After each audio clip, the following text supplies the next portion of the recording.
here we are in a shuttle vehicle to Charlotte from Greensboro, because there's a very slim chance we would have made our connecting flight to Madison, and we would have been stuck in Dallas-Fort Worth with no available flights out until late tomorrow afternoon, tomorrow evening, which would have meant we missed everything. So the only way to get anywhere close with all carriers, United, Delta, everybody, is to drive to Charlotte, go to West Palm Beach, and then get our final flight to Chicago O'Hare, at which point we'll have to rent a car and drive 2 hours to get to Madison.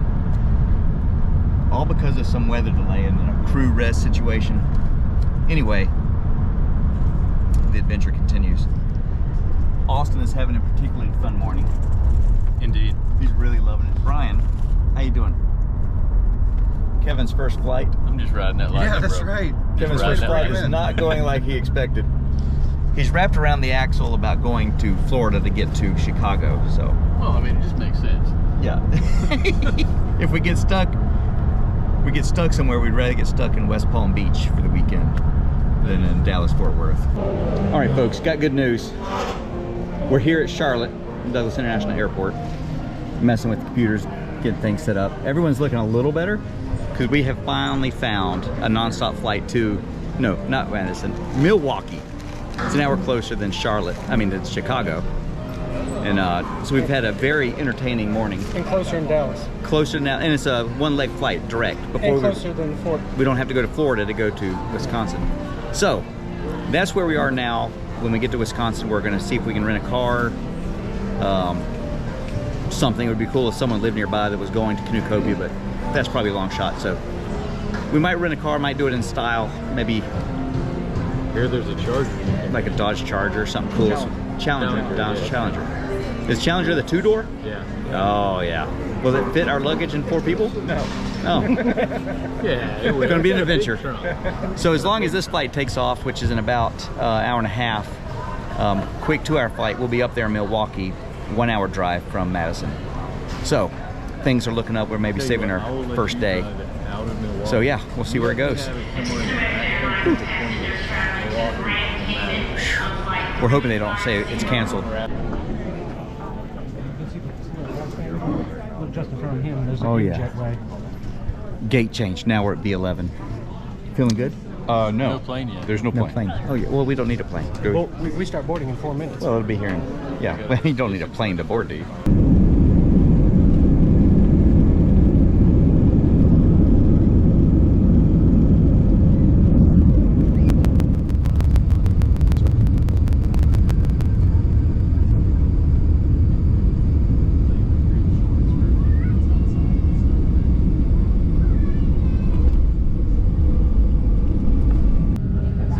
So we just landed in Milwaukee. Weather looks fantastic. Fortunately, we've been able to sit in this the plane for about another 10 minutes so far. Hopefully, maybe another hour. I'd feel good if we got another hour out of it. Yeah, I think everybody in front should take their time getting out. We don't want to cheat ourselves from the experience. But on the floor beneath me, rolling around during the flight, was this Wolf Essentials Microfleece travel blanket. And I asked people behind me, it's nobody's. So I was wondering, do I need to bring this with me? Is this something I need? And if that shows up, world's best travel blanket. It's a sign. We have to take it. It's the world's best. Just a minute ago, Austin made an astute observation. Why don't you send it my way again? So we're here in Milwaukee. This is the 3rd airport for the day. We've actually only been on 1 plane. Good times. Try to beat that, folks. 3 airports, 1 day, 1 flight.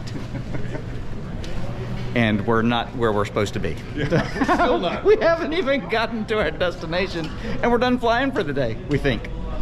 So yeah, now we got to find the rental cars and see what we got going.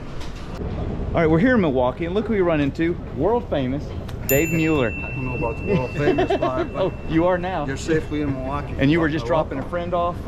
Dropping a friend off at the airport here, Right and I got your notification. You guys are heading up here from Charlotte, and I thought, hey, let's say hi. Right on. Love it. Good folks.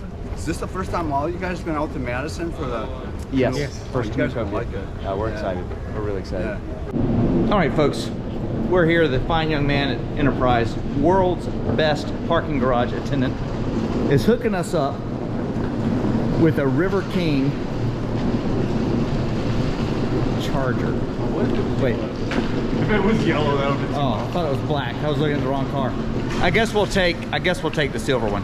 All right, pop a trunk, load it up. Let's start beating feet to Madison. Things are looking up. Not the weather. The weather's not too great. It's cold. It's Beautiful. What are you talking about? We're in the right state. We're in the right state. Got about, they said, an hour and 20-minute drive, I guess, with the weather. Canoecopia. I'm here for the Taylor Swift concert. Hello.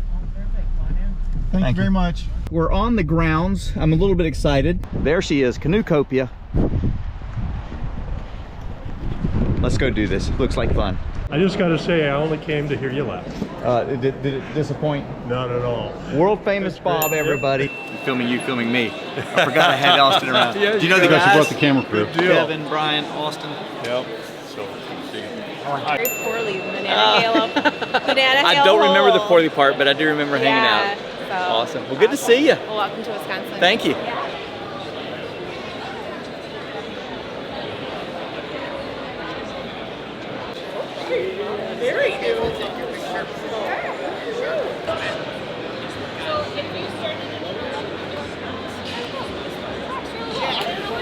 But even then, What's going on?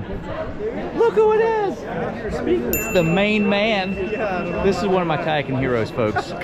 World famous Mr. Ortiz. How you doing? Good, man. So I just saw your post. Tell me about Epic.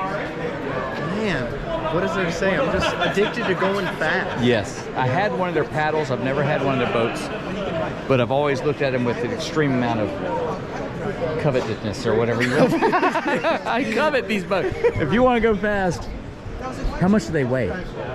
So anywhere from 20 to 26, 27 pounds. They weigh like my backpack right now. Yeah. You want to try and pick one up? From what I understand, that's Oh yeah.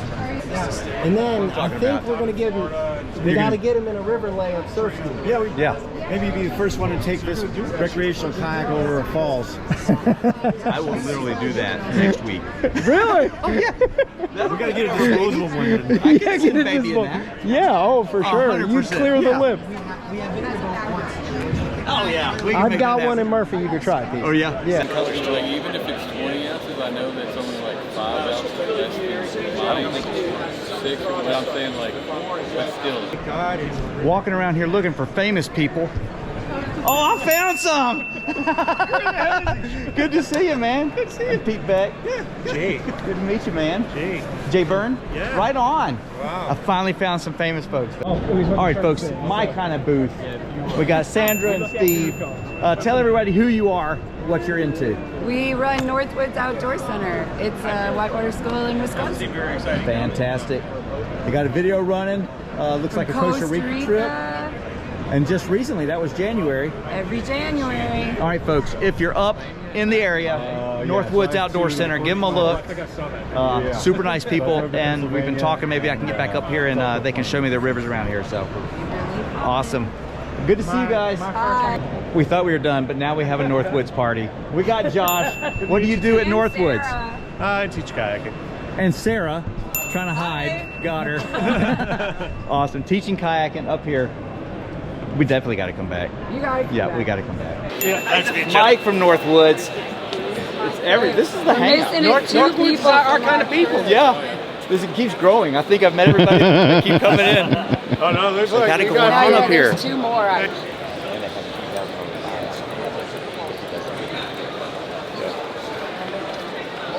Look who I found.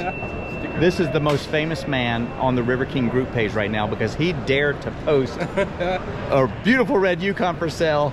Beautiful. And then his wife's friends talked him off the ledge. I think he's gonna keep it. But I'm gonna keep it. yeah, Yeah. it wouldn't have lasted long. Yeah. It wouldn't have made it, but I had people, like I said, I had like people from Alabama trying to find ways to get it down. oh yeah. Yeah, it's awesome. And we probably know those people. Probably. But tell the world who you are. Kaylin Fox. I work with Northwoods Outdoor Center. Fabulous. Teaching whitewater up in Wisconsin. Awesome. Good folks, we're gonna get up here and paddle. We gotta get up here and paddle these guys. All right folks, Trailtopia, chili mac with beef. Is this the best one? It's a good one. It's a good one. The best is very loaded question, right? It depends on your food World's preference. best? That's pretty good, folks. Oh, that would be just right on a cold morning, cold evening, lunch. That's nice. Crisp desserts, so peach blueberry, apple, and triple berry. So there's a separate topping bag inside. You pull that out, you make the filling with hot water. When you're ready to eat it, you sprinkle the crisp over the top. It's nice and crunchy. So it's like reading a real dessert. Good stuff. Rocky Road pudding just takes cold water, and our cheesecake dessert just takes cold water. We make our own little mini graham crackers that go in there, so you sprinkle that on top of the cheesecake, and you've got that graham cracker taste. We might make a purchase for you before we leave. Wow. That's brilliant. Yeah. So I think that when you tried the boat run,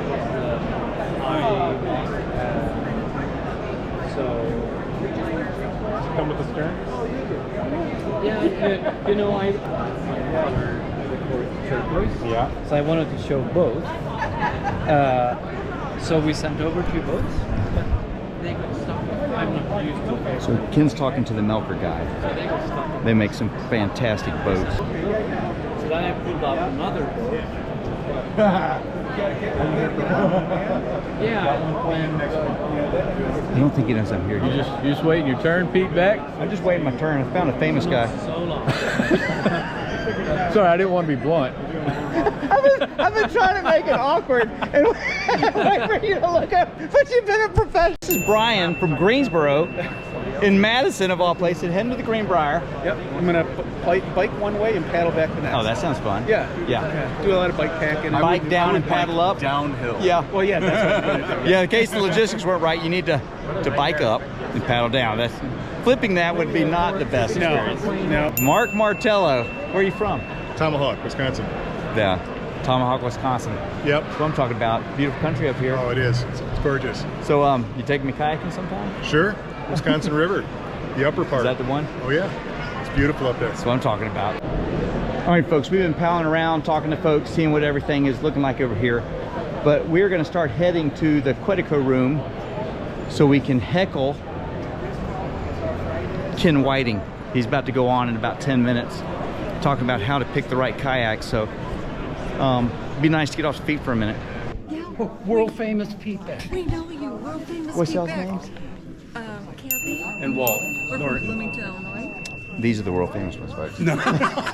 We were just waiting for them. Awesome. So, where y'all from? Bloomington, Illinois. Fantastic. And now well, paddling still guides my life. I host the Facing Waves TV series, which is really a TV series. It's kind of an excuse to go to amazing places and showcase the top paddling destinations of the world.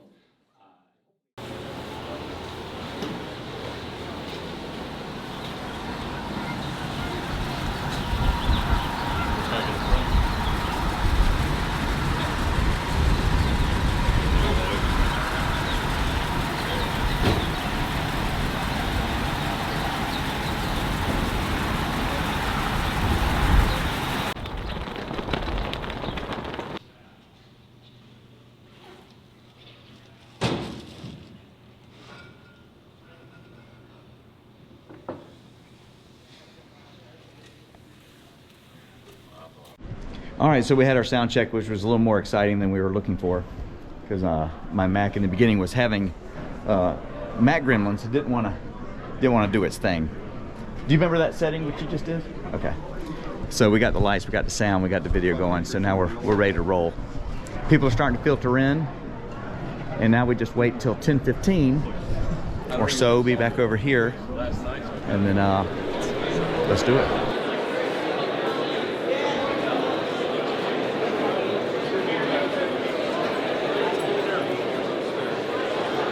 World famous Kevin walks out. How you doing, man? Where Really you good.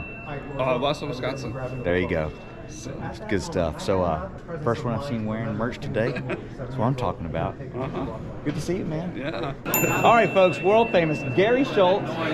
Good to finally meet these people. We chat all the time. We see them every week in the premiere and everything else. And Wearing the colors. oh yeah, looking sharp. All right, folks, here with world famous Julie. Hi. She's up from the Namakogan area. Yeah. Who's hiding behind Hudson you? River Falls. My Hey, husband man. Myron, he's another big fan. Myron, good to meet you. I love your videos. Thank you, thank you. I found the world's most famous paddler. Wade Speaking on Harrison. that, you know, I just had a photo shoot with Dan Arbuckle and Did you? Ken Whiting. All of us was there, and guess And I who wasn't there? We had YouTube star power all over the place. I'm going to tell you what, that photo shoot is better off for having There was me a not be there. billion views right They there. would have had to have a chair for me to stand on next to him. Well, I told both of them, I said, let me on the end. I didn't want to be between them. I looked like a little kid standing there. They're both over 6'2". That's a me problem for sure. All right, folks, here with Rich and Marianne. I met her in the I met her in the breakfast of the Hilton this morning. She said I reminded her of someone, and I said, was he a good-looking guy? Fortunately, he was. So save me, but it's good. We've been talking kayaking and all kinds of stuff. So good to meet you guys. Enjoy the show. Look who I found. Shorty and the gang. Good to see y'all. Good to see you. How you doing? This guy was tromped in the mud last time I saw him.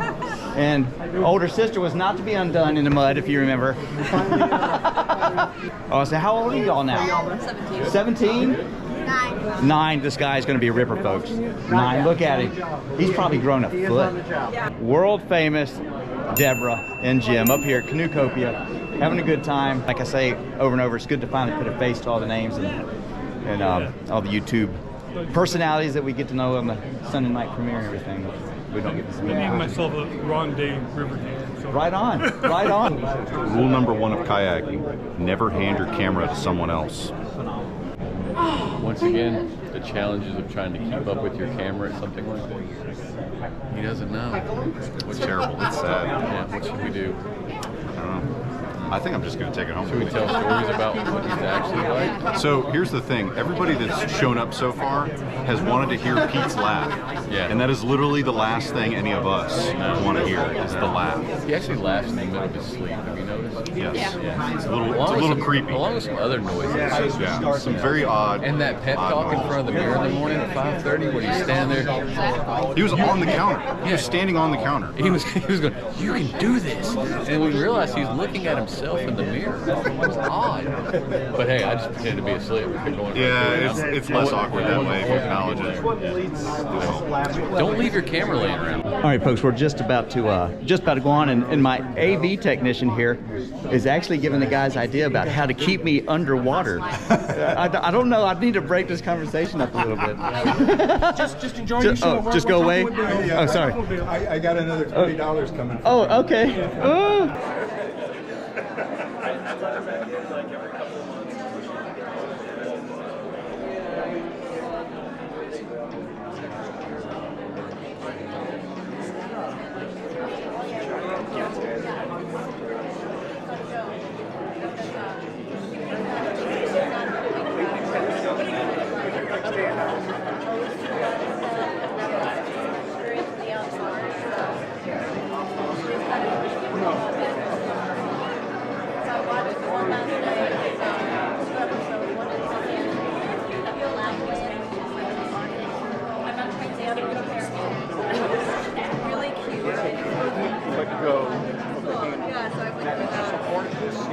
Get outdoors. For me, this is where it all started. 20 years ago, I found myself wanting to transition from canoes into kayaking. I darkened this doorway to get a look at what was out there. I was drawn to the speed, the maneuverability, and the freedom and independence that kayaks offered. I wanted to explore local creeks and rivers, and not even sure what kind of boat I should be looking for, I walked by the Whitewater section for the first time. My imagination ran wild. Little did I know that reality would be even better, and how different my life would be after getting in this little piece of plastic.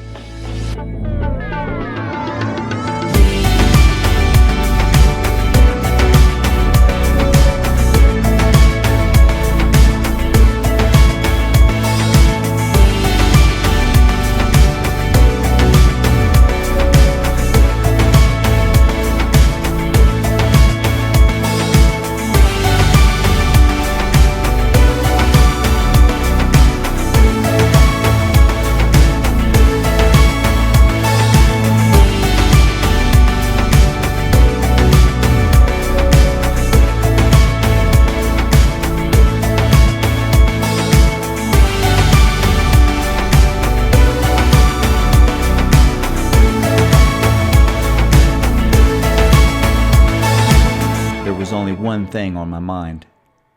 How do I get started? Back when I started out, and still today, images like these dominate the marketing landscape. Walled-in gorges of towering granite, columns of mist hovering over mountains of water falling over wet cliffs. The lighting is just right. The water is just right. And there's a paddler in the mix making everything look all too easy. For the average beginner kayaker, this starts to induce some anxiety about what's expected and what whitewater kayaking is really all about.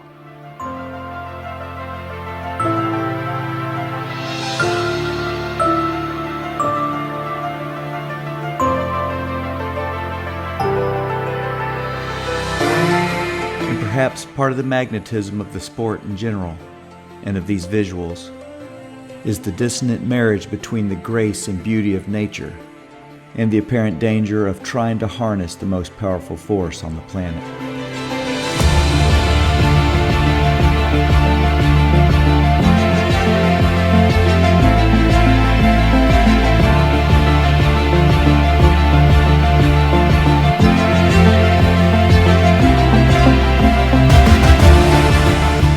And too many times this leaves the brand new paddler stuck on the outside looking in, wanting to be part of that adventure, but not knowing how to turn that dream into reality. There's a simple secret. You start small. That's my daughter Ryan in the pink helmet, and my son P5 in the green boat. And they are the perfect example of the individuality of each paddler. It's common sense that every paddler is different. Different body types, different ages, different genders, different abilities, different risk tolerance, and different goals. But the one thing every paddler has in common, from the best in the world to those just beginning, we all start in exactly the same place. And brand new paddlers just starting out, watching highly skilled kayakers sending the biggest water around, see the obvious disconnect between what seems attainable and where they are. There's no doubt that whitewater kayaking can have a high learning curve. What's important to remember is that everything in kayaking is a progression. You start small and you work bigger. Everything's a stepping stone. At the end of the day, though, it's important to remember that the ultimate goal of whitewater kayaking is to have fun. There's going to be moments of exhilaration, moments of triumph, and there'll be some minor setbacks. And the biggest differentiator between someone that enjoys whitewater kayaking and someone that does not is how much fun are they having on the river. And whitewater fun is not reserved for those on the biggest, most impressive water. The different comfort levels of each paddler are going to play a major factor in how far you go in the sport. And it's important to remember that you need to find your own dream, progress at your own pace, and that all those decisions are yours and yours alone. And if you stick with it, what you'll find over time is that things that once seemed impossible start becoming easy. They start becoming second nature. What once seemed like random chaos starts looking like order and predictability. And you find where your comfort zone is. And that brings me back to Ryan and Pete. She has every ability to go as far as she wants in kayaking, but her personality and her risk tolerance has her sitting right at Class 2 with an occasional Class 3. That's where she has fun, and so that's what we paddle. And I wouldn't trade those days with her for anything. And P5 is a completely different animal, a very cerebral, measured, and stoic kid. He has ice in his veins, and his paddling style is one of poise and grace. He is almost completely unaffected by ego or peer pressure, and that's very important in kayaking. His approach to decision-making is the correct one. If he feels good about a feature, and he thinks he has the skill and ability to do it, he'll send it. And when he finds himself on something big and scary, he can always look back and remember I've seen this before.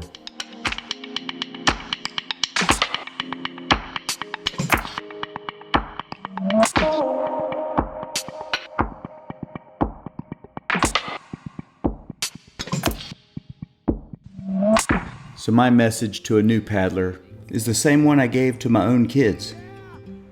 Let's just go have some fun.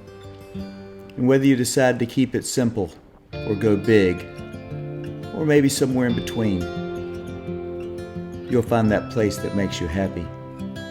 And to me, that's what whitewater kayaking is all about.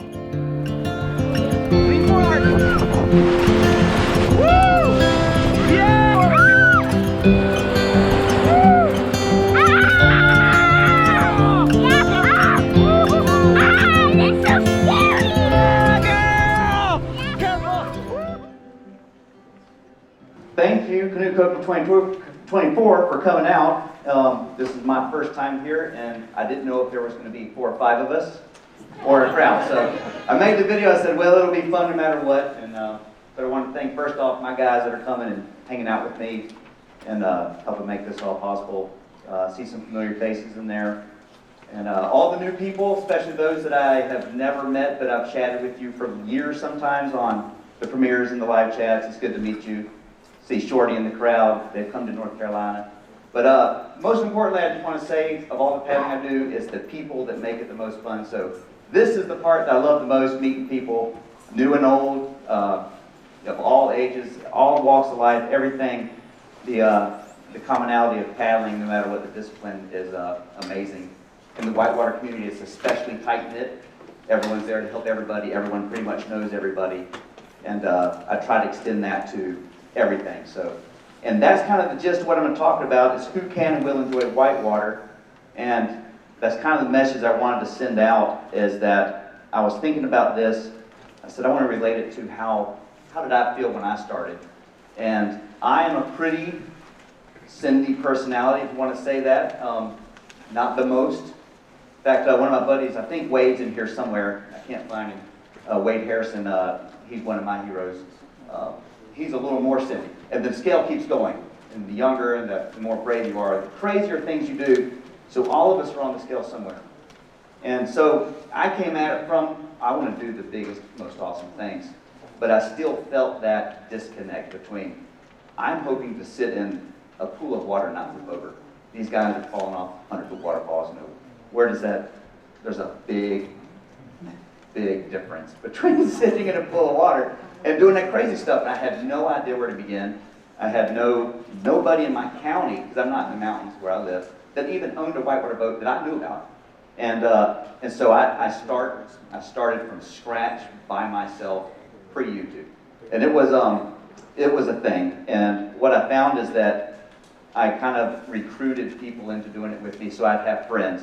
And just, what I found doing that is that I couldn't hand select the kinds of people I wanted to paddle. I got whoever would come with me. And so we would do one thing cool one day, and we'd do something completely different the next, and then something big and something small. And basically, without knowing it then, I started understanding that everybody can like this. They just need to do it in the way that's best for them. And so who can and will enjoy kayaking is anybody who wants to.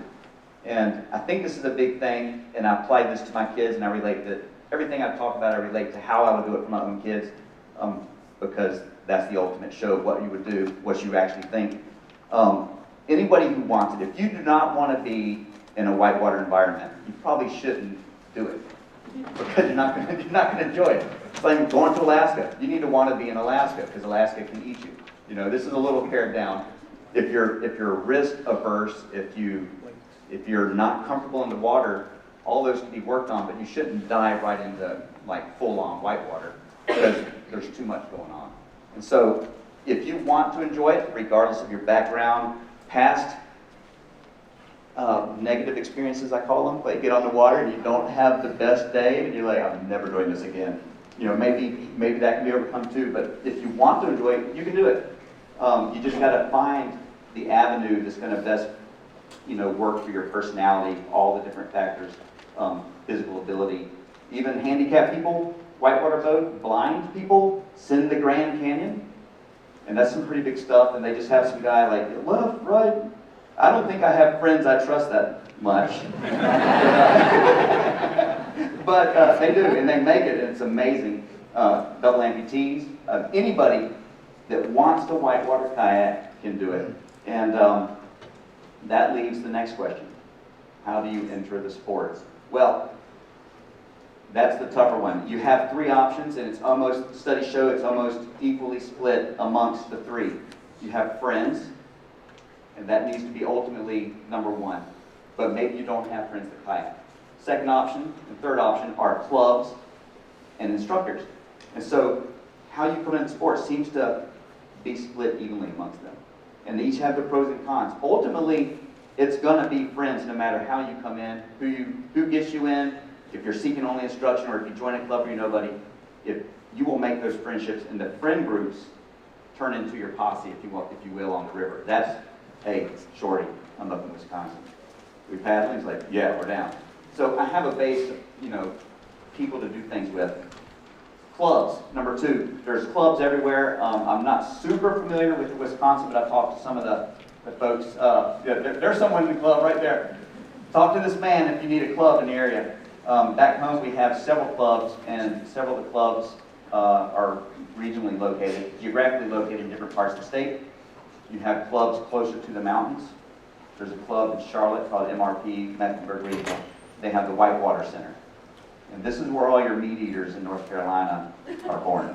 Because they call it from the center to the Narrows in 6 months. So you get all these 14-year-olds, they go to a summer camp, they like it, their dad buys them a boat. He gets dropped off at the Whitewater Park every day of the summer.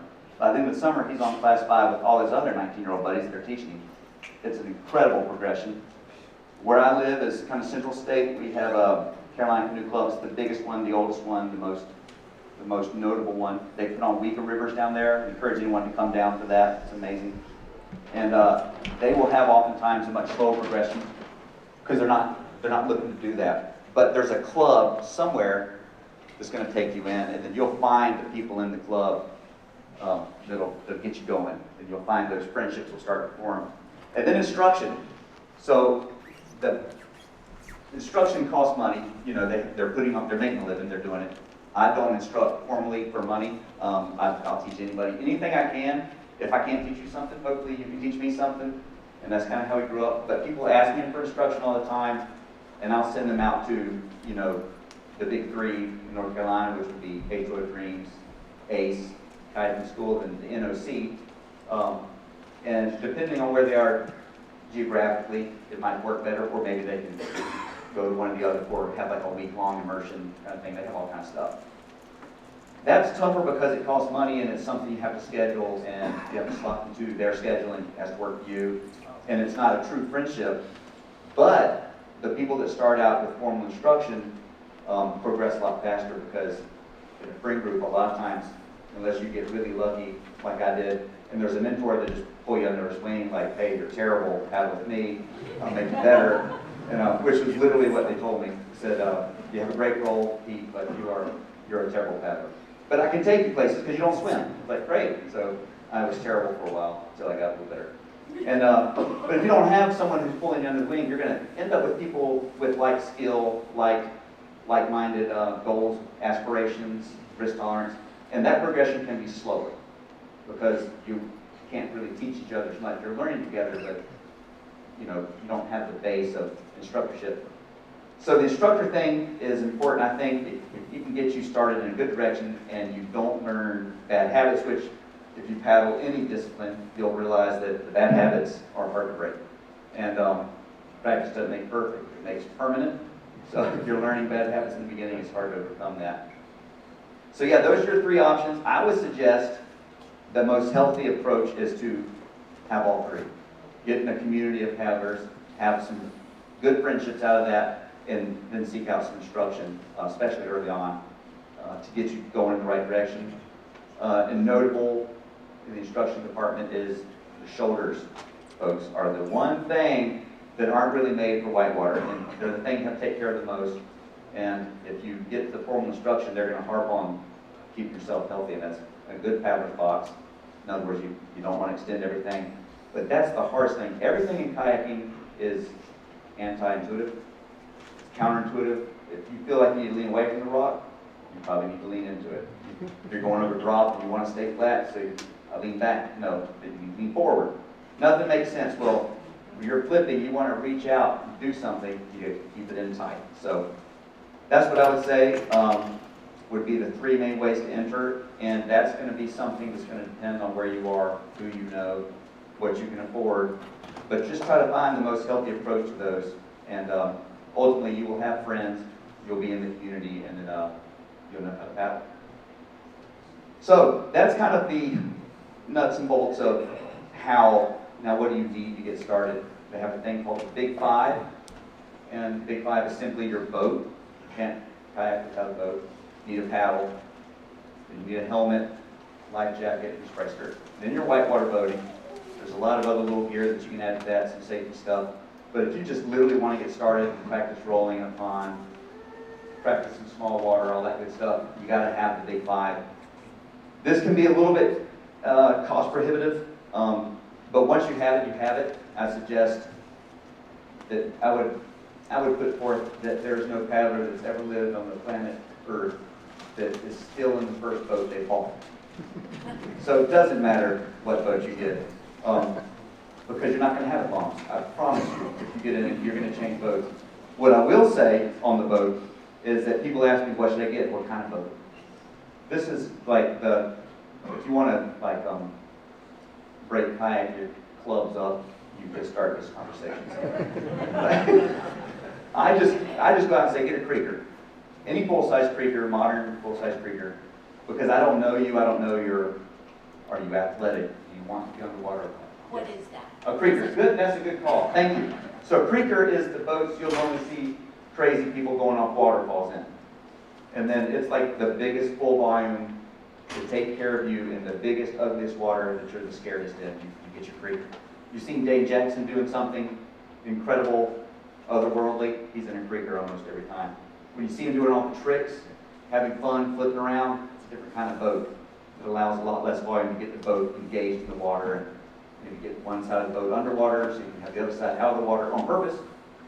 This is not something you do when you begin, but they'll do it on purpose, you know, you flip in the boats, cartwheeling. So, perfect example, a creeker is not made to do that.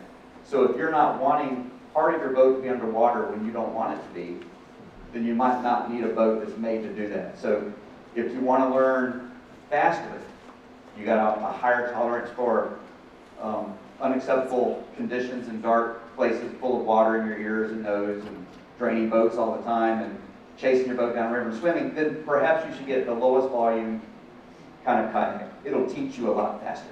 Because if you drop that edge a little bit, like, hey, you want to play? No, I don't want to play. Oh, get in the water. So if you don't want that, if your experience in whitewater needs to be dry and safe and ordered, then you're going to need a boat that provides that for the paddler, and that's a creeker. And this is just my take. You're going to, if you like whitewater, you're going to move out of that boat into some other kind of boat. You're going to try it. You're going to get the different kinds. You've got play boats, which are really small. You have half slices, which kind of have a creeker in the front so you can go through cool stuff, but a really low volume stern so you can dip that underwater and stand up and do fun things, which are not fun when you're beginning. Just be honest with you. Those are the moments when you start questioning your life decisions. When you're facing, and it may not be big, it just may feel big. And then it is big. It's the same feeling when the world's best boaters go over something that looks inhuman. It's not possible. How's this guy doing that? They're having the same feeling of a day one boater going over a class 2. It's the same emotion. It's that they get the blinders on. It's the same thing. So what we're trying to do is get you in a boat that'll make you have fun. That's what I say. A creeker, you're in control the most. It's going to take care of you. You're not going to catch it. You're not going to flip as much. And then if you're a good kayaker, right off the bat, you're immediately going to go get a different boat. You're going to be with other people that make fun of you for being in this boat. It starts the whole thing. But if you don't want to take that chance, you're not sure if you're going to like it, just get a full-size creeker. That's my advice. And life jacket, you have to have that. You have to have a helmet. Paddle, you have to have a paddle. All those things are not as important to get the most expensive stuff off the bat.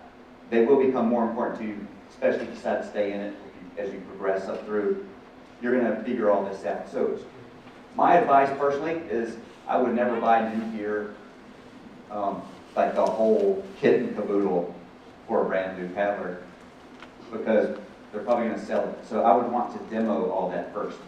If you have friends, if you're in a club, if you have friends that have it, I have 25 boats in my house. So if I want to get someone paddling, I got a boat that'll fit you, a kind of boat that'll fit you. And if you don't like that one, we'll put you in another one, and then kind of test all that out. I know up here they have demo days and stuff. I would suggest contacting everybody you can around here. When's the demo days? And it might be on a lake, but you can still see if you feel good, if it fits well. And then that's spray skirt. Get any spray skirt that keeps water out. This is the objective, is to keep water out of the boats and stay on top. There's good ones, there's not as good ones, but any modern neoprene spray skirt like Seals, kind of a budget-friendly option, will get you into the sport without breaking your bank, which will also be more enjoyable. So now you have the big five. You've got some boat, you have no idea what it does, what kind of boat it is, but some guy at Canoecopia told you to get a big one, and now you have it. And so you have a spray skirt, paddle helmet, life jacket, you're ready to get on the water. How do you find paddling buds? So honesty here is, I think, key. One thing, if you paddle long, is that everybody is a Class 5 boater when they want to paddle with you. Hey, I want to do this. Like, okay, how was your roll? You got past that. I don't know if it really accomplishes anything, because everyone has a roll until they don't. But they'll tell you they have a roll. And then you're on the water and you make 10 yards, you realize we've all made a large mistake here. This is probably not the best grip for this guy. And so as the new paddler, just be honest, I know nothing. I'm just starting out. They're not going to not paddle with you. They're just going to have a good base of knowledge. Okay, they'll know how to look out for you, what kind of data to give you, what kind of information on the river. Hey, maybe you should walk this one if you want. You know, it's just being honest with yourself, and those relationships will start and stick with it, and they'll grow out of that. So, yeah, you got your stuff. At that point, be honest. Don't tell everybody. I've watched some YouTube videos, and I'm real athletic, so I think I'll be fine. It never works out. Quick funny story. Kevin, by the back door, he holds the record for most swims at Wilson Creek in a day, 13. And, 2 laps. Okay, yeah, 2 laps. He did 2 laps, so it's 2 miles. 4 miles, he swam 13 times. It was his first day meeting me and seeing a whitewater. Yes, sir. Wilson Creek. It's the closest one to the house, so I ended up doing a lot of videos on it. And he was kind of wanting to get into a little more exciting boating from some, like, I would call it adventurous touring. And he had a buddy that swam. I think he swam every time he took a shower. He swam everything. And I was like, I feel bad for him, for Shane. And I told Kevin, I was like, let's go whitewater boating. Yeah, Wilson Creek, you'll love it. Went on a really low water day. Turns into slides, so it just canalizes the water. So it's actually very safe as far as exciting the rivers go. And he swam 13 times. The initial plan was to have Shane go again later. And whatever happened, I would edit the video into less swims. That way Shane could have one up on Kevin finally, but he never went. Kevin got hooked and went out and bought all the stuff that time. So that worked for Kevin because I knew what kind of individual he was and that he would be okay with that. Now if I took someone else, like my daughter Ryan, to Wilson and she swam 13 times, that would have been the absolute end of any time she ever got in a boat. So knowing how to approach that is going to be important, and being honest with the people that might be potentially taking you is going to be important, so they'll know how to take you. All right, so you've got some buds, you've got the gear, you're ready to go. The other thing is going to be a mentality of send it. And I really don't know how to articulate this the most, but of prospective new paddlers, the ones that progress the fastest, it has nothing really to do with just general coordination or athleticism so much. Youth is always on your side or against you. There's no way getting around that. But the people who are willing to try anything once will do better. And this is even just going through the bigger part of the rapid versus sneaking around. And I'm not saying you have to do crazy things, but if you have 2 options and you think you can probably do one, but the safe route is over here, and it's insignificant, and there's no consequence except potentially swimming and being embarrassed, If you get in the mindset of always taking the safe route, you will still progress, but you'll progress a lot slower. You go ahead and just send it. Whatever happens, happens. I'm talking about safe environment, learning environments. This is going to allow you to be more comfortable with things happening quicker. It's okay to be underwater. It's okay to swim. It's okay to do this. All that's going to be part of kayaking if you start paddling with a defensive mindset from the very beginning to avoid everything on the river that looks dangerous. You're going to have a much slower progression. So come into it aggressive in your mindset, and maybe not so much aggressive in the kinds of water and the consequences you're tackling early, but definitely in your mindset. Even if you're on the class nothing river, if there's something that looks interesting, go get in it. That's what I can tell you. And then I have to touch on this because I did it myself. And this is where I'm at a little bit of odds with some of the bigger organizations, especially some of the national organizations that preach progression, different kind of ways to get started, what you should be focused on what. When I started years ago, it was incumbent upon new paddlers to learn their role first. And then you go paddle. Somewhere along the line, the last 15 years, that's changed into when you want to progress out of Class 3 into Class 4, that's when you really focus on nailing your role. The reason they did this, unfortunately, is because it's all stemming from boater retention. If you can't learn the role early, you might get frustrated, and if all the emphasis is on learning the role and you can't do that, you're probably going out. So they said, hey look, a lot of people are getting frustrated and quitting, let's focus on that later. So now you're coming into the sport and you might paddle a year or 2, 3 years before you're really on water that mandates that you do not swim anymore. That would be getting Class 4 and especially Class 5. Class 3, you should reasonably be able to expect to swim that without any significant bodily damage. Anything can happen anywhere, but you should be able to swim every rapid in a river that's a Class 3 rapid. Keep your speed up, swim. And a lot of times we will swim the rapids. Class 4, it's not going to be a good experience. Class 5, your friends are going to be pulling their hair out, yelling. People are going to be chasing you down the river. You're going to, am I okay? No, you're not okay. You're swimming in a very bad place. They're going to be worried for your life. So, in that beginning, the swimming isn't consequential a lot of times as far as bodily health, but it is very consequential to me for your mindset. This is where I don't agree with it. If you cannot roll and you start kayaking and you cannot roll, you're going to start swimming a lot. And it's going to be ingrained into your mind, pull the spray skirt, because you don't have a fighting chance if you can't roll. You flip, you're pulling the skirt, you're swimming. That is going to be very, very, very difficult for you to overcome later. And it's unfortunate, but that's just the way our human bodies are work. You're ingraining a lot of emotional memory, muscle memory, fight or flight, your flight, I'm out. Well, when you learn to roll, then you're in a pool and you can roll fine, and you get on the river and flip. It's in there. And fortunately, I learned to roll first, and I never had to deal with that, but I've helped a lot of people cross through that. And it's made me realize that I disagree with that premise. I'm not saying if you cannot roll, don't paddle. That's not it at all, but I would like a lot of focus on rolling early. Everything stems from the roll. Your confidence, number one. A brace is the second half of a roll. If you can't roll, you really, truly can't brace. You can push the water down, but if you go to an attitude of, on edge, where you actually have to have a brace to stay up and you can't roll, you're not going to see how to stay up. You can't roll, and the brace is the roll. So learn to roll early as you can. With my son, he wanted a boat, and I told him, awesome, I got him the boat, got him everything he needed. And I told him, I will not take you on a river until you learn to roll. And I know my son, this is motivation for him. And 3 hours later, he can roll 50 in a row. He's just that kind of kid, makes it really easy, makes me think I'm a great instructor. No, it's not it. But yeah, it took me about 2 months to learn to roll by myself in the pond. Funny story about that is a T-rescue. I'm not sure if anyone's familiar with that, but if you're upside down and you can't roll, someone else can bring the point of their boat to the side of yours. You can feel around, grab it, and kind of pull yourself up vertical. Really easy. Well, we'd spent about 3 months in the pond swimming the boat bank, dumping out the muddy water, going back out there, swimming back over and over. And I finally met someone that knew what they were doing. He said, why don't you just T-rescue? I was like, huh? What? And then there was a flashback of how many hours of my life we're absolutely wasted. To the pond. Because we would sit out there, I know you've been here, you want to try to roll and you get your breath right, you put your paddle to the side and you sit there for 45 seconds. Okay, no.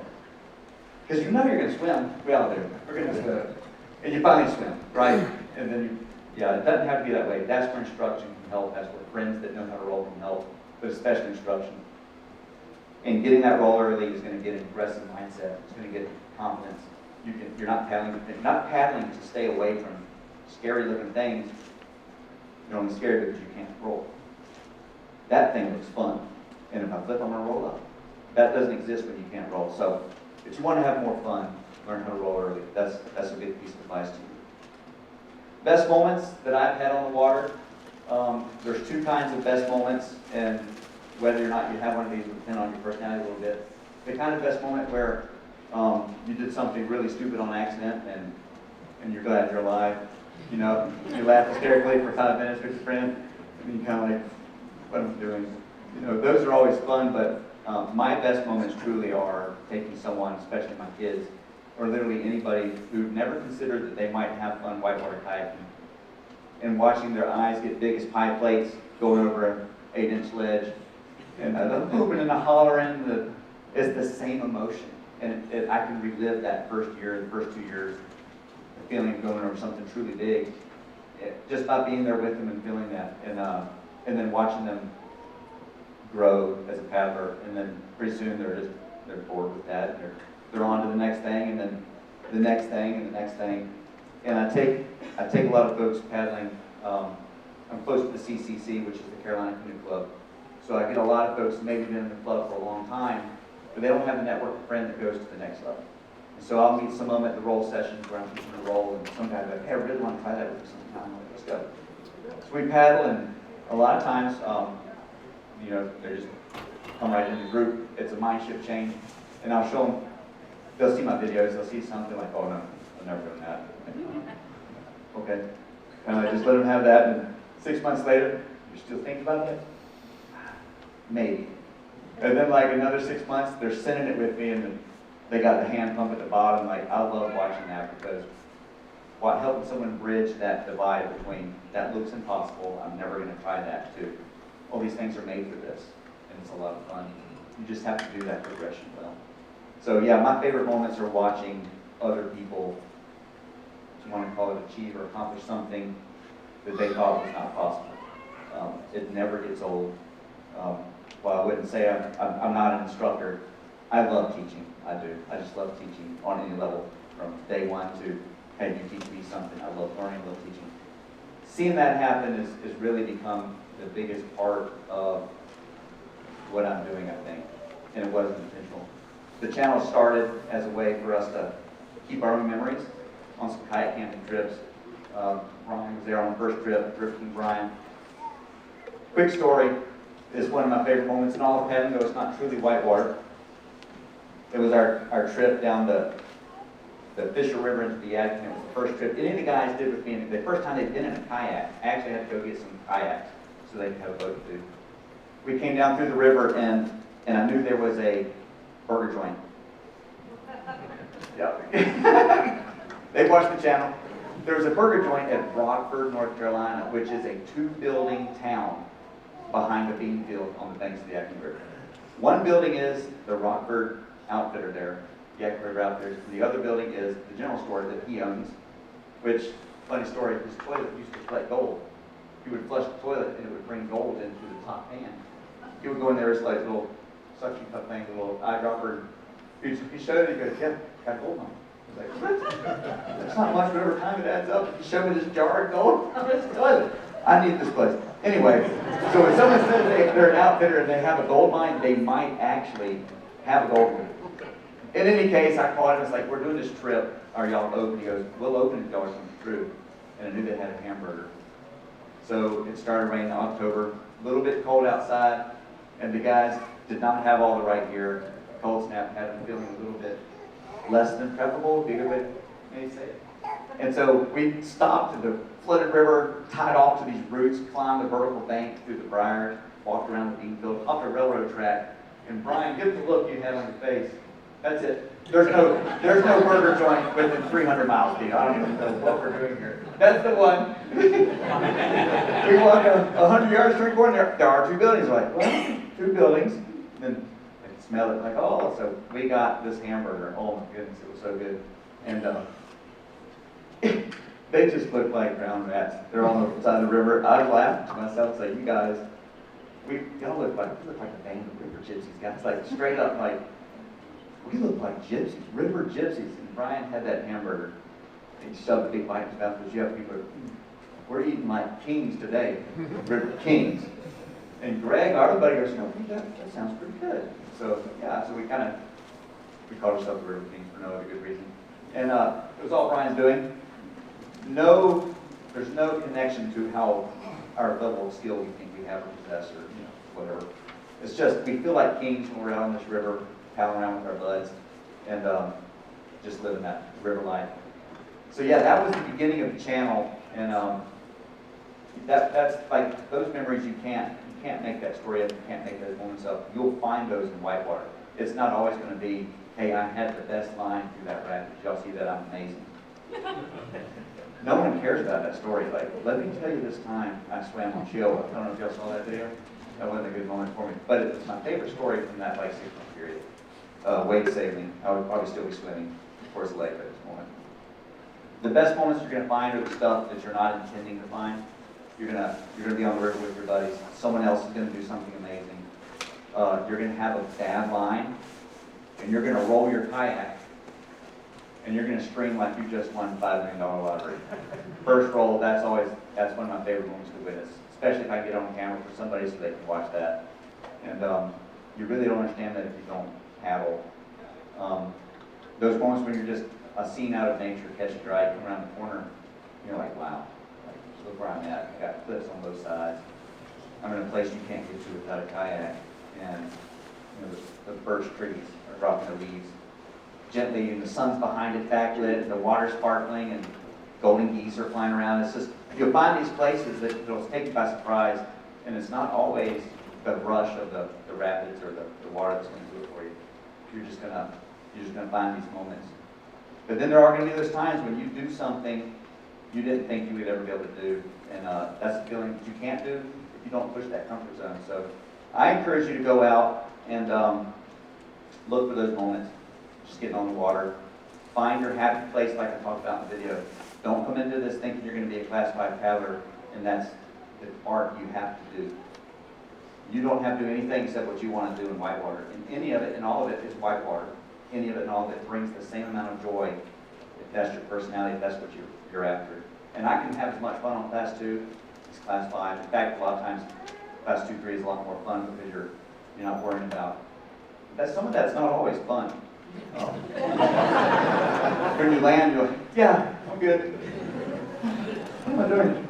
But there's a different kind of fun for that, and there's a place for it, and all these young guys out there pushing the limits. It's amazing to watch. But the fun is had all over. So I encourage you to do that. Pitfalls, what you don't want to do is progress past your level of skill grossly in a bad situation. So that's where I encourage you to really get tucked into some people who have your best interests at heart and can tell you, hey, Pete, this might not be the rapid for you. They want you to think about walking this one.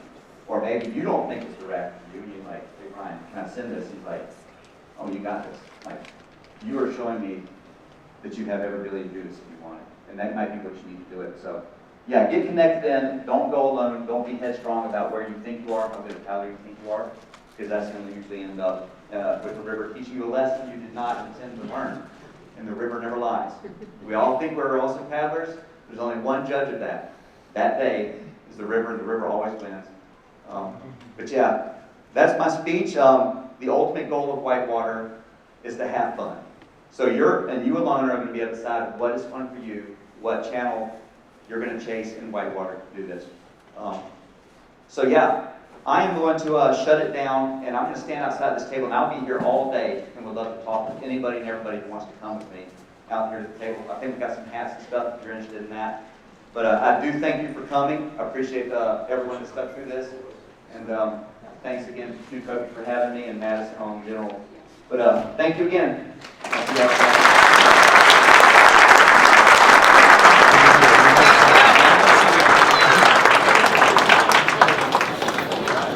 Look at that. Ooh, almost ruined it. Look at this. Like, it was when kayaks were short of stock. Yeah, I had before I had a rule. Folks, I am with world famous Ken, and I'm not kidding. I was just in my speech talking about anybody can paddle, even blind people, because these blind people are going down the Grand Canyon. Turns out, this is one of the guys that does that with the folks, and I'm like, oh my goodness, he's with Tim River Runner up here, Northeast. Also with Northeast Wisconsin Paddlers. Yeah, Northeast Wisconsin Paddlers. So you never know who you're going to run into. I've watched those videos. Like, that is amazing. Team River Runners. We got Adam works with that. A lot of my friends back home work with it. They're helping to get veterans on the water.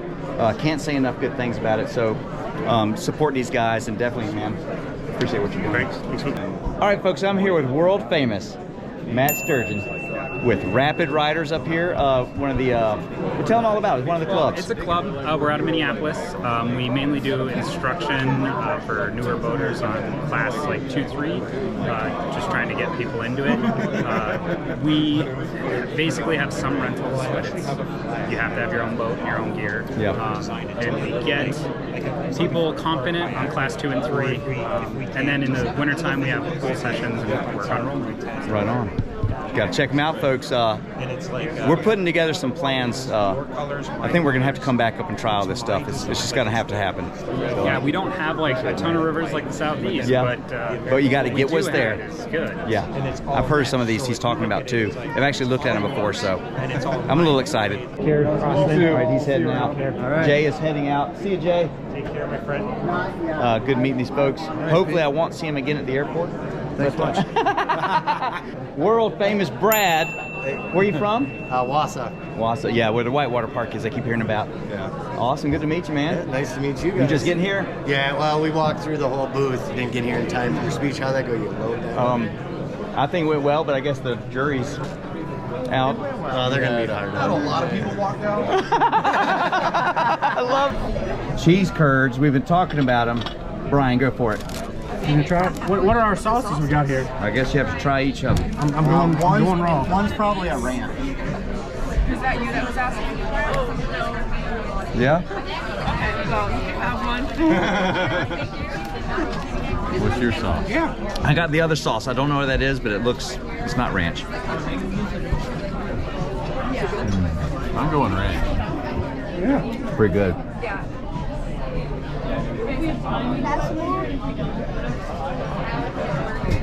Pretty good, folks. Wisconsin knows their cheese, man. They know their cheese. They should call y'all like cheeseheads or something. Okay, folks, Dottie's dumplings. The stuff looks amazing. We just got the food.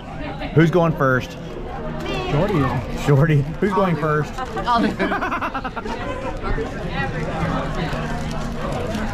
Yep. Doesn't it feel really cool when a camera's watching you trying to shove a burger in your mouth? Kevin's an old pro. That's a lot of cheese, man. Yeah? Wisconsin. Wisconsin. All right, Austin. Oh, man. That one tried to get away from you. You want to try the sausages? Brian? Southwest? Oh. I do. Here, just try tartar sauce. Misha went for the short bite. Yeah. Don't be self-conscious. Yeah. Don't be The self-conscious short bite. Let it go. We need mustard from ear to ear. Salmon? This is what you dreamed of. Yeah. She just wanted to come to Canoecopia, and here she is.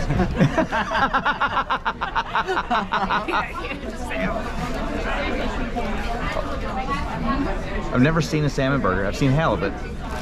Pretty good? Yeah.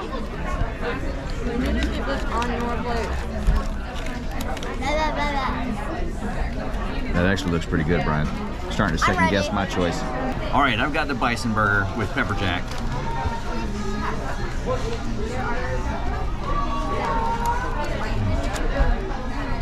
That's worth the drive.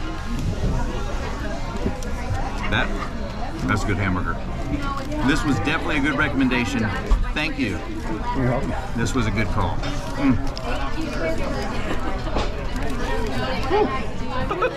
Is it good? That's what I'm talking about. All right, folks, Dottie's dumplings, amazing. The burgers were good, the fries were good, it was all good. The cheese curds. Quick note, they don't split the checks on Laura's thanks. Now we're doing monkey math. Splitting it amongst herself, and Shane got the short straw. Somebody's got to do it. He's making money over here. So yeah, if you're gonna come here with a big group, someone's gonna eat this one, so be prepared. But no, really good dining. Now back to the show. All right, folks, I don't know if this is good or bad for me and Austin's relationship. Mostly just for Austin, but if you remember the video where he bought all the Chinese water bladders and we said, no, that's too much water in one bag. Austin feels vindicated now. He has found salivating the 20-liter Sea to Summit water bladder, and his boat will never paddle the same again. It comes with a fuel pump. Yeah, you can pump your 20-liter up. No, that's like if you had a base camp, that'd be the way to do it. Like set up your kitchen and be done. And the world's best Sea to Summit vendor. Yeah. Oh my goodness, folks! I finally found the big time. It's Dan. I can't believe I'm meeting him. This is like, oh man, what's up? Give me a hug. Like meeting Journey after the concert. How you been, man? Good. It's funny, like a lot of people say, I feel like I know you. I feel like I know Dan. I've been watching him forever. Vice versa. Yeah. How you been? Good. Yeah, I had a similar thing with Ken Whiting earlier. I was like, where's Ken Whiting? Yeah, Wade was picking on me because I wasn't there for the photo this morning. Oh yeah. Or whenever we that all was. got a photo. I said it was good. They would have had to bring in a step stool for me. We kind of want to keep it like the big time. Yeah, I'm not quite. I love this guy. I didn't want to overshadow your moment. Yeah. You're rolling with the posse. Yeah. The whole River Kings crew. I got my camera crew. You got a crew now? And then I got my muscle. All right, folks, I found him. I've been all over this place, finally found him. It's Brian, and world famous. And he's got these, they weigh about a mosquito fart. 19 ounces? 19 ounces. 19 and a half. 19 and a half. For the size object you pick up, it feels almost weightless. It's pretty phenomenal, but yeah, they're pretty. Beautiful design. Workmanship's flawless. Oh yeah. He's also a Wisconsin water enthusiast, and we were just talking shop about some of the rivers and opportunities they have up here. So the more I talk, the more I know I got to come back and link up with these folks and do some paddling this way. That sounds awesome. Yeah, we'll do it. Appreciate it, brother. Right. We are here with world famous Keegan, and he is showing me basically, I feel like a Neanderthal with the craft I'm paddling. He's been showing me all the new Swift fabrics, layups, colors, features, custom boats. Roll that boat over if you can. This is the Red Leaf boat. It weighs 20-something pounds, so it's not an issue. Oh, fellas, can you see the sheen on that coming off? It's a thing of beauty. Now, if Kevin was to paddle this boat, a lot of people would be able to see that in the video. Oh. But, this is one of their new layups they're working on. It's hard to get it on camera. It's just the depth in that is awesome. Oh yeah. And over there, this is the one Kevin likes the best. Looks like a drum set, like a really nice one. And look at that fleck layup. I don't even know what you call that, but it's really pretty. Got the purple on the top, gray on the bottom. Skig, but can be outfitted with a rubber.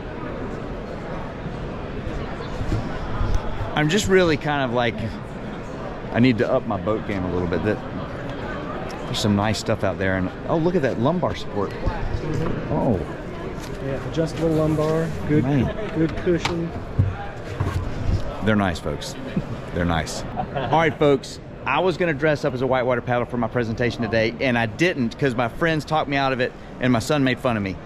And here he is, and now I'm jealous because he's looking sharp in here, caught my attention, and I had to come talk to him. Turns out he's a pack rafter, and he's here with Modal. Why don't you tell everybody what you're doing? Absolutely. So we make the Infinity Tool, which is a buildable, wearable gear strap that works across all your adventures. What you can do here is clip it over the top, get 70 pounds of pull strength that way. You can also thread this through here, cinch down, and create a secure attachment that way. And so the whole idea is when you're on your boat, you can keep all of your gear attached and secure when you're on the go. And when you run into little problems, you got to make a quick fix, shut them together. The Infinity tool is right there for you. Fantastic. You can make them longer. And where are you based out of? We're based out of Denver, Colorado. And where are you based out of? Denver, Colorado. We're gonna have to get him back. No, better yet, I need to go to Colorado and pack raft with my man. So if not, we'll bring him to North Carolina. We're gonna meet somewhere because we need to do more pack rafting. Wausau, Whitewater. Looks like my kind of place. Oh, look at these pictures. Look at this little shredder. I'm talking about. Yeah, she's 40 now. Really? No. Look at that thing. I'm sold. That looks like a good time, folks. This is my happy face. We're having fun, right? There we were, minding our own business, folks. Needing some good music. That's the one. That's the hold with American Airlines that I've been doing for an hour and a half. Because now in my app, there is no indication that we have return flights back home. And I was wondering, we haven't checked in yet. Not sure what's going on. We cannot pull up any record. Talk with my wife back home. She can't get it back home. There's no indication that their app or their website is down, and we're wondering if McGillicuddy, who helped us get the flight here, didn't accidentally, erase the rest of our trip home somehow. I saw it yesterday in the app. We did get a message in the app an hour ago. Well, now it's 2 hours ago, that it's time to check in for the return flight. I clicked it, nothing happened, and now the message doesn't show up. So, yay! I think we're gonna run to the airport and get in someone's face, in a nice way, of course, and explain to them that we need to get back home tomorrow and what's going on. So, stay tuned. Loving American Airlines right now. All right, folks, we got the Navy SEAL and Erica. They're trying to sort it out. The system was messed up. We did not have return flights. They're trying to get us reinstated. It's been the best experience. The best experience ever. So we'll see what happens, but I have to say that we're getting somewhere for the first time with some. Yeah, we got the dream team here in Madison. I'm impressed. Even though the airport's closed. The airport's they're not even open, but they're helping us out. All right, so we were not in the system whatsoever. We were booted. One of the boondoggle, and it looked like when they were looking it up, Greensboro kicked the whole rest of our trip out when they were trying to get us out of their hair, apparently. So now there's nothing coming out of here tomorrow. So the current plan is back to our second home. This is our fourth airport on this trip. And we're gonna see a fifth airport tomorrow. We've actually never flown into this airport. Yeah, we never flown. We've only used 2 of the airports of the 5 so far. But, so the current plan is to go to Milwaukee tomorrow and fly out of there to Raleigh, Durham. And the bright spot is that while we do have to leave a little earlier from the convention, we will get home 2 hours earlier than originally planned. So the other cool thing is that we were put on the upgrade list. So perhaps River Kings fly first class? No. Oh, you can dream. We can dream.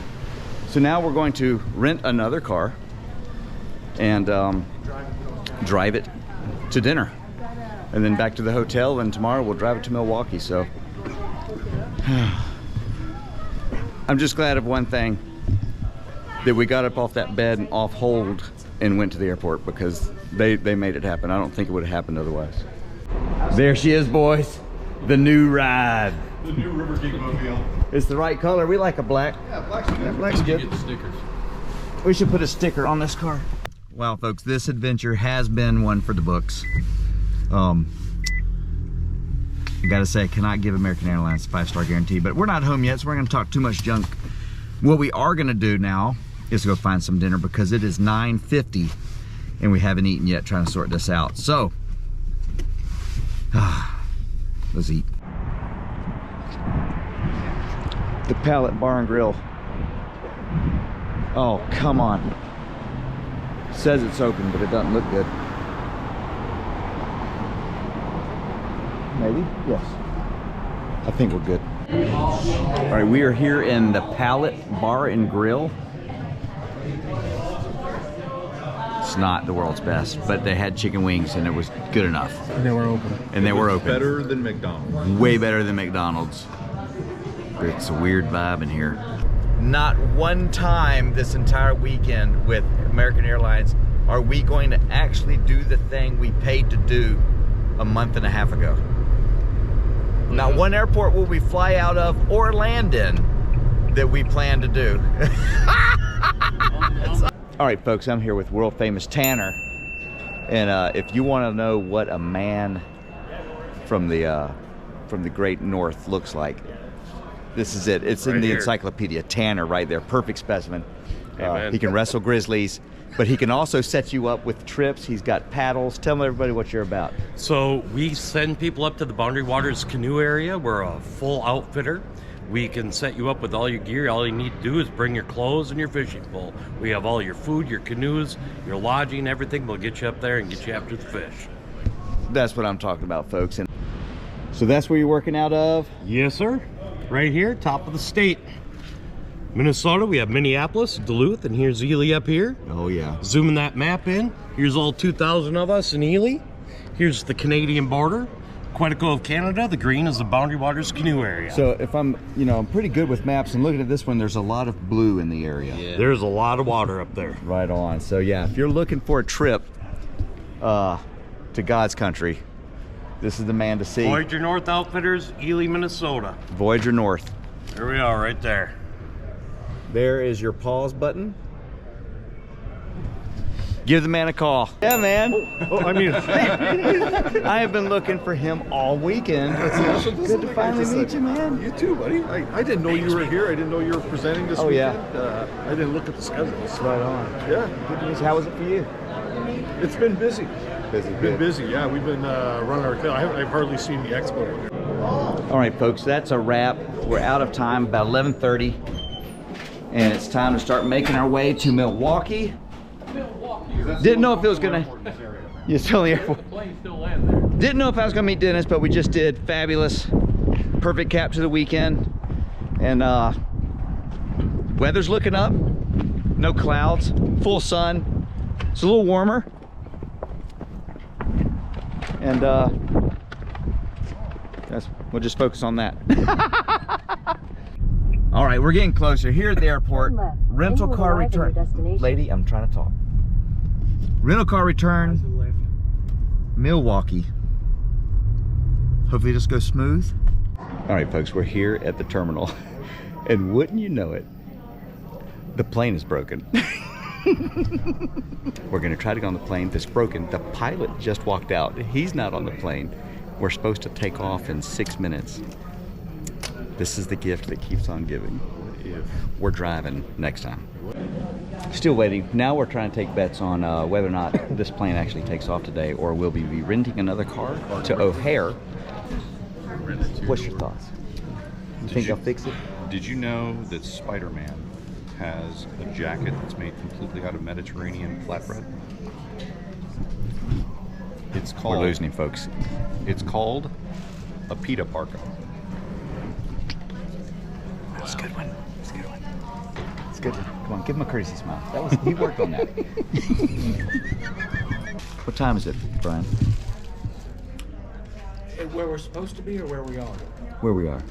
It's 4:27 in beautiful Wisconsin.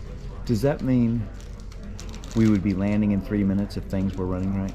We're not sure what's going to happen, but something's going to happen at some point. Well, we have one bright beacon of hope here in the airport. We just met Drew, who is the world's coolest, fellow stranded Wisconsinite. Is that what you call it? Wisconsinite works. Yep. But he's giving us some lowdown on some opportunities up here on the different flowages and camping opportunities. Talking a little kayak shop, but he's a big kayak fisherman. So good to meet you, man. Oh. Well, at least we're smiling a little bit. Turns out, since we're doing an update, this flight's now leaving at 8, if it leaves. If it doesn't, the next available flight out is direct is tomorrow at 6:30 p.m. But there's some other ones with stopovers leaving a little earlier, but Yeah, the earliest I've seen of landing in Charlotte tomorrow is going to be around 12 or later, no matter what we do. One of them has 9:30 p.m. tomorrow. But yeah, good times. Time to start getting on some forums and looking for the best places to camp inside the Milwaukee airport. So, too much fun. They're about to board and they just came out with the announcement. They gotta check on something. Stand by for his plane. Everyone's like, what? Yeah. Oh, look at the joy. Oh, they've averted the danger. Looks like they're getting to go. Good for you. Well, just because we get on the plane doesn't mean we're going. If y'all come back off the plane, we'll hang out some more. We're here later when we get off the Oh. I'll see you guys most likely at the corner shop. Yeah. We'll be there. Hey, good luck, though. Appreciate it. Yeah, man. Have a good one. Good to see you, boys. Hopefully I have a good flight, man. Yeah. Good to meet you. They've kept us good company. Now we got to make some new friends. All right, man. We got double vouchers, so we're like heavy rollers now here in the airport. Pretty much a status flex to be able to roll into a closed food court with 2 vouchers. So living big. And we're gonna see what we can find to eat. And then our current change is our flight times out at 8:30 with the crew. So if that thing doesn't get fixed and take off by 8:30, we're gonna be here for the night. And then maybe sometime tomorrow we'll be flying towards North Carolina or some random direction. So Sunday night food court is empty. All right, so this is it. Dining options for the heavy rollers is the one last door. So I got myself a sandwich, some kettle corn, and some water. I might get a.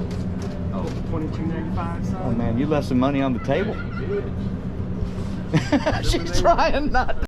All right, folks, I got to say we're with the world's best convenience store operators, Shermian and Christine.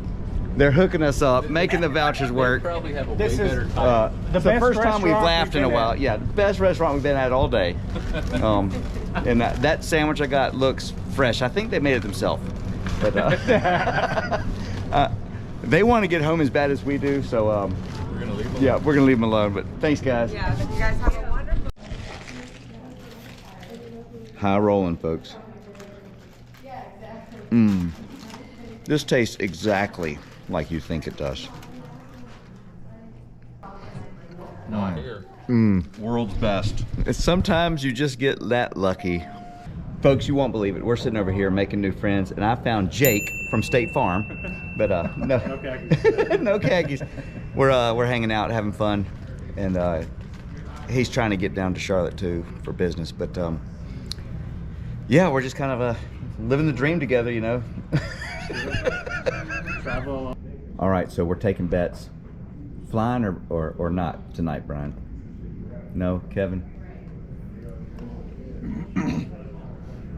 It ain't looking good.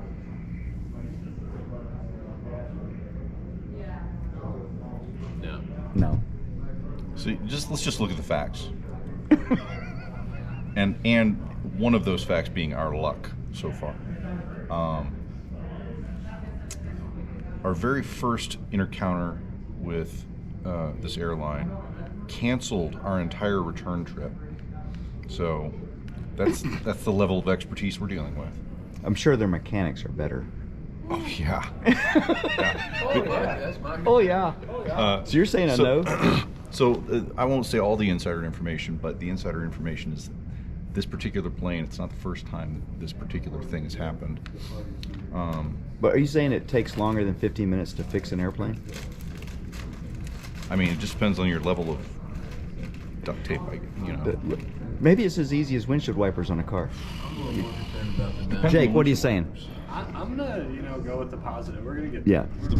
Oh yeah, I'm with Jake. We are flying out of D56 tonight, baby. As long as the tests and everything, go through. And he said that we can board while they do the paperwork to help with the time. But I do like to keep everyone posted as much as I possibly can. But he did say he's gonna come up and let me know when I can begin boarding. So hopefully that door opens soon if he tells us we can begin boarding soon. I do apologize once again and thank you for your patience. Yay! All right, folks, great news. We're boarding. That's what I'm talking about. I'm gonna be honest, I'm still not convinced until we're leaving. That's what I just said. Like, we'll be happy for 15 or 20 minutes until they say the test failed and we need to deboard the plane. All right, folks, on the plane, I think we're about to take off. We got the upgrade. The whole wait, the whole weekend, all the craziness was worth this extra maybe 8 inches of legroom. Just, oh yeah. Where are the other two guys, you might ask? Oh, well, they're back there. Yeah, they're back in steerage. They didn't quite make it up here with us, so. Living the big life now.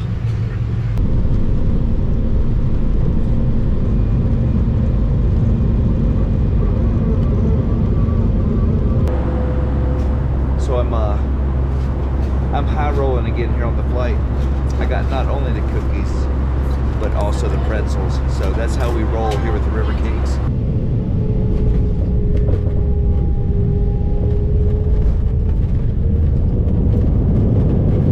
All right, folks, here in Charlotte. Yay! She's here. We've made it. Hey, baby. All right. Oh, look at this. Back home.